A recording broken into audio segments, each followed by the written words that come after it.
عدة الشهور عند الله 12 شهرا في كتاب الله يوم خلق السماوات والأرض منها 4 حرم. وقال النبي صلى الله عليه وسلم أفضل الصيام بعد رمضان شهر الله المحرم.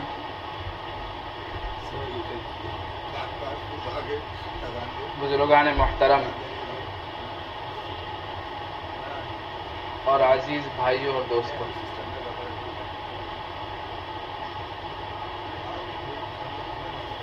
اللہ تبارک و تعالی نے اس دنیا کو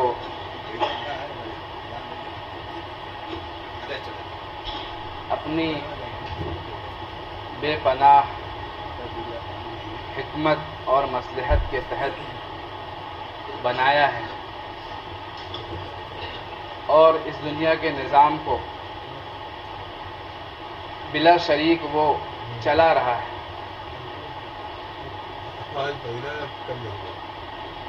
اور اللہ نے دنیا میں بعض چیزوں کو بعض چیزوں پر فضیلت دی ہے.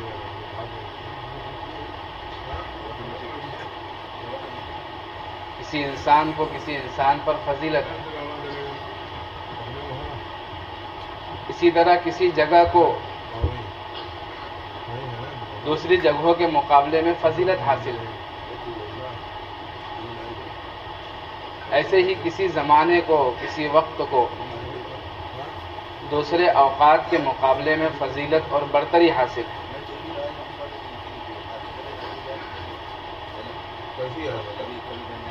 اور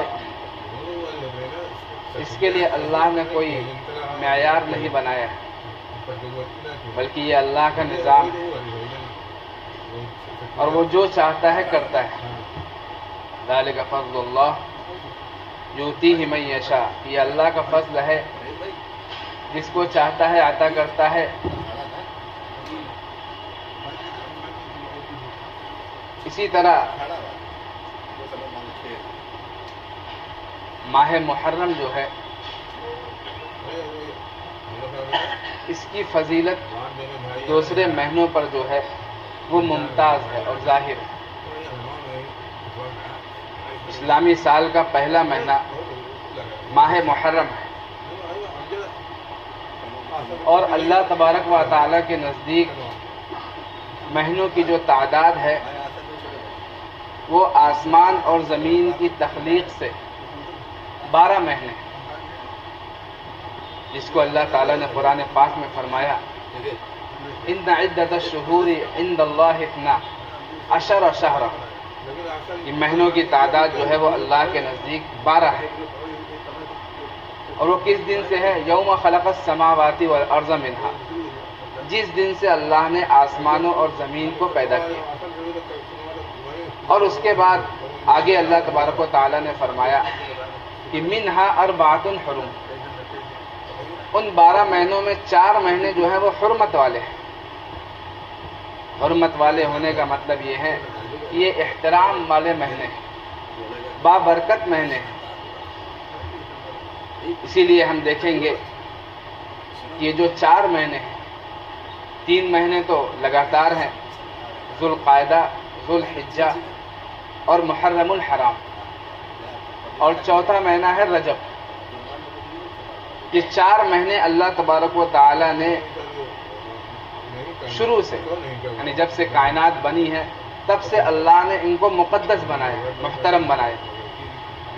اسی لیے پچھلی شریعتوں میں ہم دیکھیں گے کہ پچھلی شریعتوں میں ان مہینوں کا تقدس، یہ لوگوں نے اس مہینے کا احترام کیا، اس کے تقدس کو مانا، اور وہ ان 4 مہینوں میں جہاد و قتال کو بھی جائز سمجھتے نہیں تھے پچھلی شریعتوں میں.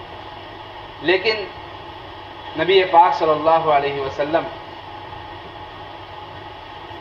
کی شریعت میں جو ہے اس کا احترام تو باقی ہے، لیکن جو اس میں جہاد و قتال کا حکم تھا اس کی فرضیت جو ہے وہ منسوخ ہو گئی، اس کا احترام جو ہے وہ منسوخ ہو گیا.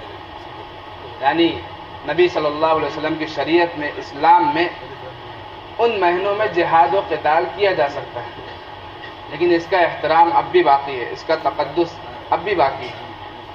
اسی لیے حدیث پاک میں آتا ہے کہ سب سے زیادہ فضیلت والا روزہ رمضان کے بعد، افضل الصیام بعد رمضان شہر اللہ المحرم، یہ رمضان کے بعد سب سے زیادہ فضیلت والا جو مہینہ ہے وہ اللہ کا محرم مہینہ ہے۔ یہاں پر اللہ تبارک و تعالیٰ یہ بھی کہہ سکتے تھے کہ شہر المحرم، کہ محرم کا مہینہ ہے، لیکن اللہ نے کہا شہر اللہ المحرم، کہ اللہ کا محرم مہینہ ہے، کہ اللہ تبارک و تعالیٰ نے اس کی نسبت جو ہے وہ اپنی طرف کر لی، اور جب کسی چیز کی نسبت اللہ اپنی طرف کر لے تو وہ اس کی عزت کو، اس کی مرتبے کو، اس کی شان کو جو ہے اور زیادہ بڑھا دیتا ہے۔ اور محرم کے مہینے میں بہت سی خرافات اور بہت سی بدعات جو ہیں وہ آج کے دور میں رائج ہو گئی، حالانکہ محرم کے مہینے میں صرف ایک ہی فضیلت ہے، وہ روزے کی فضیلت۔ اس کے علاوہ محرم کے مہینے میں جتنے کام ہو رہے ہیں، جتنی بدعات ہو رہی ہیں، جتنے خرافات ہو رہے ہیں، یہ سب جو ہے اس کا شریعت سے کوئی تعلق نہیں، یہ تمام باتیں جو ہیں بے بنیاد ہیں۔ روزے کی فضیلت یہ محرم کے مہینے کی ہمیشہ سے رہی ہے۔ زمانے جاہلیت میں عائشہ رضی اللہ عنہ کی روایت ہے کہ زمانے جاہلیت میں قریش جو ہے وہ محرم کے مہینے کا روزہ رکھتے تھے، اور نبی صلی اللہ علیہ وسلم بھی محرم کے مہینے کا روزہ رکھتے تھے۔ پھر جب آپ ہجرت کر کے مدینہ منورہ تشریف لائے تو آپ نے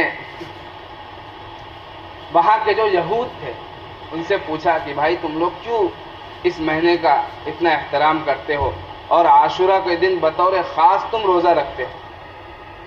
تو یہود نے کہا کہ اس دن جو ہے وہ اللہ تبارک و تعالی نے ہم کو عزت اور احترام بخشا اور ہمیں فرعون کے ظلم سے جو ہے وہ نجات دی۔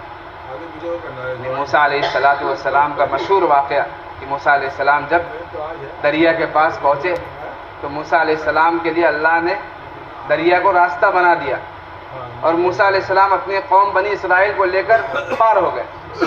اب فرعون بھی موسیٰ علیہ السلام کے نقش قدم پر اس نے چلنے کی کوشش کی، اور درمیان میں پہنچا تھا ابھی دریا میں کہ اللہ نے حکم دے دیا کہ پانی کیا ہو جائے، وہ جو راستے بنے ہوئے پھر پانی ہو جائے، اور فرعون غرق ہو گیا۔ یہ بنی اسرائیل کی ذلت، بنی اسرائیل کو اللہ نے فرعون کے ظلم و ستم سے نجات دی، تو اس کے احترام میں اور اس کے شکرانے کے طور پر ہم روزہ رکھتے ہیں۔ تو نبی پاک صلی اللہ علیہ وسلم نے ارشاد فرمایا کہ اگر تم روزہ رکھتے ہو تو ہم نحن احق بموسیٰ منکم، یا بعض روایات میں ہے کہ نحن اولا بموسیٰ منکم، کہ ہم موسیٰ کے تم سے زیادہ حقدار ہیں۔ یعنی تم نے تو دین میں تحریف کر دی، تم نے دین میں رد و بدل کر دیا، تورات میں تم نے تبدیلی کر دی، لیکن ہم کو تو ہم موسیٰ کی شریعت کے زیادہ اتباع کرنے والے ہیں، ہم موسیٰ کے تم سے زیادہ قریب ہیں۔ تو اللہ کے رسول صلی اللہ علیہ وسلم نے صحابہ کو کہا کہ اس دن کا تم بھی روزہ رکھو۔ اسی لیے جب تک رمضان کے روزے کی فرضیت نازل نہیں ہوئی تھی، یہ محرم کا روزہ جو ہے، عاشورہ کا روزہ جسے ہم 10 محرم کہتے ہیں، عاشورہ کا روزہ اس وقت تک جو ہے فرض تھا، اور اس کے بعد جب رمضان کی فرضیت نازل ہو گئی، رمضان کے مہینے میں روزہ فرض کر دیا گیا، تو یہ فرضیت جو ہے وہ ختم ہو گئی، لیکن اس کا مستحب ہونا آج تک باقی ہے، کیونکہ آپ صلی اللہ علیہ وسلم نے ارشاد فرمایا من شاء صام ومن شاء افطر، کہ اب جو ہے جو چاہے روزہ رکھے اور جو چاہے افطار کرے۔ تو یہ ایک دن کی فضیلت جو ہے وہ ایک روزے کی فضیلت یہ ظاہر، لیکن اس کے بعد ایسا ہوا کہ صحابہ نے نبی صلی اللہ علیہ وسلم کے سامنے تذکرہ کیا کہ اللہ کے رسول، یہود بھی روزہ رکھتے ہیں اور ہم بھی روزہ رکھتے ہیں 10 محرم کا، تو ایک گونا جو ہے ہماری اور یہود کی مشابہت ہو جا رہی ہے۔ تو آپ صلی اللہ علیہ وسلم نے ارشاد فرمایا کہ اگر یہود 10 محرم کا روزہ رکھتے ہیں تو ہم یہود کی جو ہے وہ مخالفت کریں گے، اور یہود کی مخالفت یہ ہے کہ آپ نے فرمایا کہ اگلے سال ہم 9 محرم کا بھی روزہ رکھیں گے، یا بعض روایات میں ہے کہ ہم 11 محرم کا بھی روزہ رکھیں گے، لیکن اگلے سال آنے سے پہلے نبی صلی اللہ علیہ وسلم کی وفات ہو گئی. تو اسی لیے کیونکہ نبی صلی اللہ علیہ وسلم کی خواہش تھی کہ آپ صلی اللہ علیہ وسلم نے فرمایا تھا کہ ہم یہود کی مخالفت کریں گے اور 9 یا 11 کا روزہ رکھیں گے، اس لیے اب جو ہے روزہ وہ مستحب ہو گیا، چاہے آدمی 9-10 کا رکھے چاہے 10-11 کا رکھے، 2 دن روزہ رکھنا ہے. لیکن اگر کوئی صرف 10 کا بھی روزہ رکھتا ہے تو کوئی اس میں حرج کی بات نہیں ہے، لیکن وہ مکروہ ہے، علماء نے لکھا ہے، کیونکہ نبی صلی اللہ علیہ وسلم کی خواہش تھی کہ آپ نے کہا تھا کہ ایک دن ہم کیا کر لیں گے، روزے کو ملا لیں گے. لیکن اگر عاشورہ کا بھی رکھتا ہے صرف 10 محرم کا، تب بھی انشاءاللہ اس کو ثواب جو ہے وہ ملے گا. تو صرف یہ چیز جو ہے محرم میں ثابت ہے روزہ، اس کے علاوہ جتنی چیزیں لوگوں نے گڑھ رکھی ہیں سب جو ہے خرافات ہیں.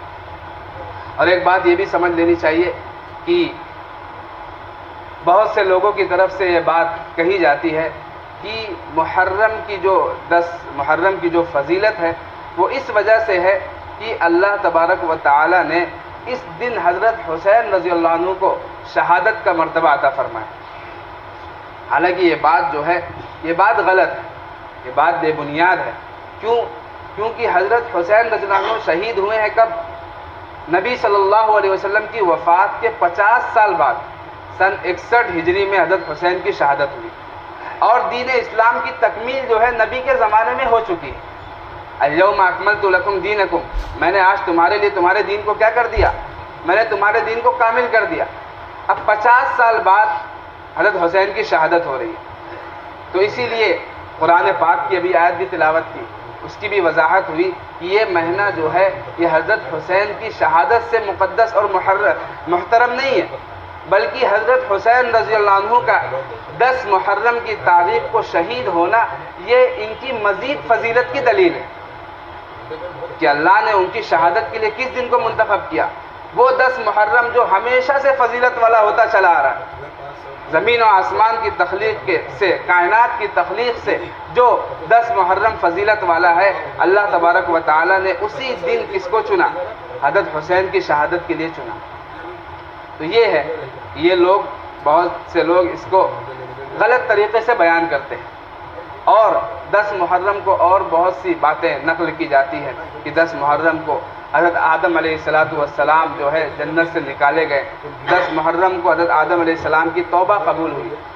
بعض لوگ کہتے ہیں کہ حضرت ابراہیم علیہ السلام جو ہے وہ 10 محرم کو ان کو آگ میں ڈالا گیا اور آگ ان کے لیے گلزار بنائی گئی. بعض لوگ کہتے ہیں حضرت یوسف علیہ السلام کو 10 محرم ہی کو جو ہے وہ قید خانے سے نکالا گیا.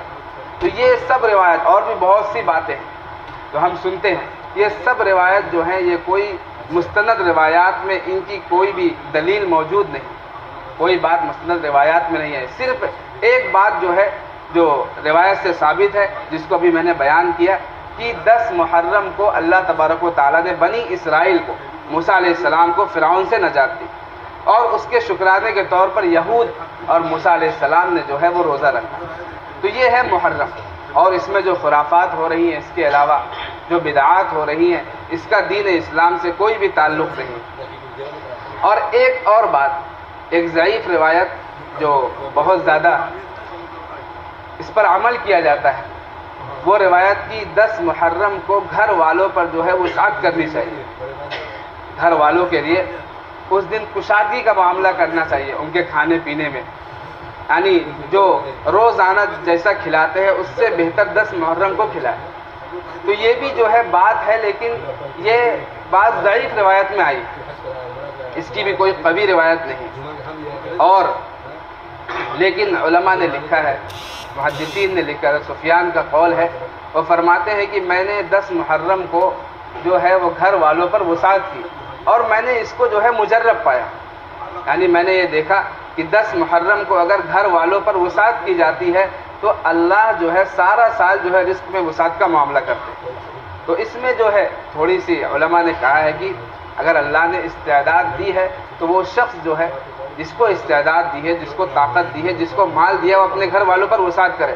لیکن یہ کوئی ضروری اور واجب اس کو نہ سمجھے کہ اپنے اوپر واجب سمجھ لیا کہ آج گھر میں کیا ہے، اچھا کھانا ہی پکوانا ہے، اور جو خرافات چلتی ہے، ہم دیکھ رہے ہیں کہ 10 محرم کو 9 محرم کی رات ہی سے کھچڑے بنائے جاتے ہیں اور حلیمیں بنائی جاتی ہیں، تو یہ سب جو ہے اس کا اسلام سے کوئی بھی تعلق اس کا نہیں. یہ جو ہمارے بھائی ہیں ان کا مذہب ہے، ان کا مسلک ہے، وہ کرتے ہیں. اسی طرح بہت سی چیزوں سے احتیاط کرنے کی ضرورت ہے. ایک تو یہ ہے کہ شیعہ حضرات ماتم کی مجلس جو ہے اس کو منعقد کرتے ہیں، تو اس سے بچنا جو ہے وہ بہت ضروری ہے، اور اس کو نہ دیکھیں، کیونکہ یہ غم کا دن نہیں ہے.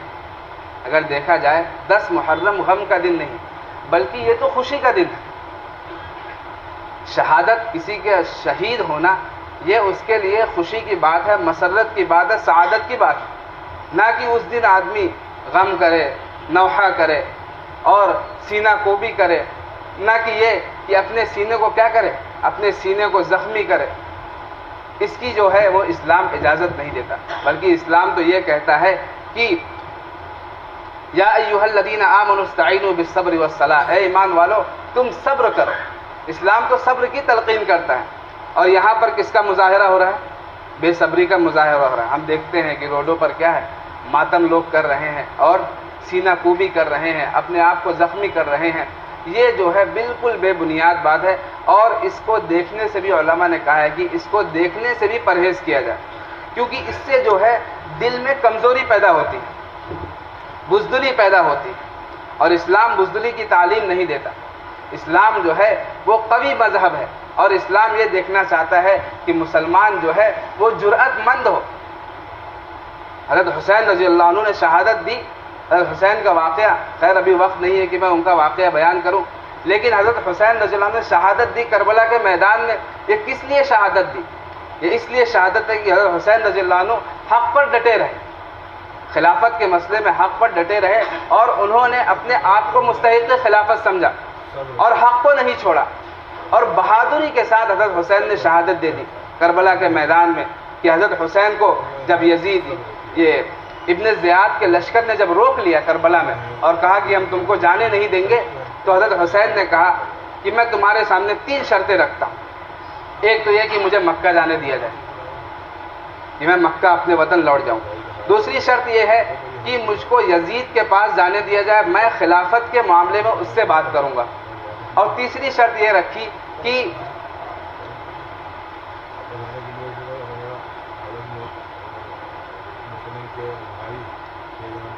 تیسری شرط جو ہے وہ کہ مجھے میدان جہاد میں جانے دیا جائے، کہ میں مسلمانوں کے ساتھ سرحد پر جاؤں اور جہاد کروں. لیکن وہ لوگ جو ہیں ان کی بدقسمتی تھی کہ آل رسول صلی اللہ علیہ وسلم کی انہوں نے بات کو ماننے سے انکار کر دیا، اور جہاد کی نوبت آ گئی. لیکن حضرت حسین جو ہے وہ ڈٹے رہے، اور انہوں نے حق کا مقابلہ کیا، باطل کا مقابلہ کیا حضرت حسین نے، اور حق کو نہیں چھوڑا. اور آپ نے اپنے گھر والوں کو جو ہے اپنی آنکھوں کے سامنے کیا ہوتے دیکھا، اپنے گھر والوں کو اپنے آنکھوں کے سامنے شہید ہوتے دیکھا. تو حضرت حسین کی جو ہے وہ حقانیت کی دلیل ہے کہ، اور ہمیں بھی یہ تعلیم ملتی ہے کہ حق جو ہے وہ انسان کبھی بھی نہ چھوڑے. ہمیں یہ تعلیم حسین دے کر گئے ہیں کہ حق کو انسان کبھی بھی نہ چھوڑے، اور یہی تعلیم تھی. اور حضرت حسین رضی اللہ ایک دم عصر کا وقت ہو چکا ہے، اور تمام گھر والے جو حضرت حسین کے سامنے جو ہے شہید ہو گئے، کچھ لوگ بچے ہوئے ہیں. اور عصر کے وقت نماز کا وقت ہو گیا، اور لوگوں نے کہا، حضرت حسین نے کہا کہ بھائی میدان جہاد ہے، آپ کے ہاتھ میں تلوار ہے، لیکن آپ نے جو ہے وہ نماز کو ترجیح دی، اور آپ نے نماز کو نہیں چھوڑا، اور اسی سجدے کی حالت میں حضرت حسین رضی اللہ عنہ جو ہے شہید ہو گئے. تو یہ سبق ہے کہ ہم حضرت حسین کی سیرت کو اپنائیں، نہ کہ ان کے اوپر ہم غم کریں، نہ ان کے اوپر ماتم کریں، نہ ان کے اوپر ہم نوحہ کریں، اپنے سینوں کو پیٹیں، بلکہ ہمارے لیے تعلیم ہے کہ حضرت حسین کی سیرت کو اپنائیں، اور اپنی زندگیوں کو ان کی زندگیوں کے مطابق ڈھالیں. حسین کی جو صفات تھی وہ کثیر العبادت تھے، عبادت بکثرت کرتے تھے، شجاعت، بہادر تھے حضرت حسین، سخاوت کرتے تھے. حسین کی سخاوت بہت مشہور ہے، کی سخاوت کرتے تھے. تو یہ سب چیزیں ہیں جو ہمیں اپنے اندر جو ہے وہ اپنانے کی ضرورت ہے، نہ کہ جو بدعات و خرافات جو پھیلی ہوئی ہیں ہم اس کے مطابق جو ہے وہ چلیں. اللہ تبارک و تعالی ہم سب کو عمل کی توفیق عطا فرمائے. وآخر دعوانا الحمدللہ رب العالمین.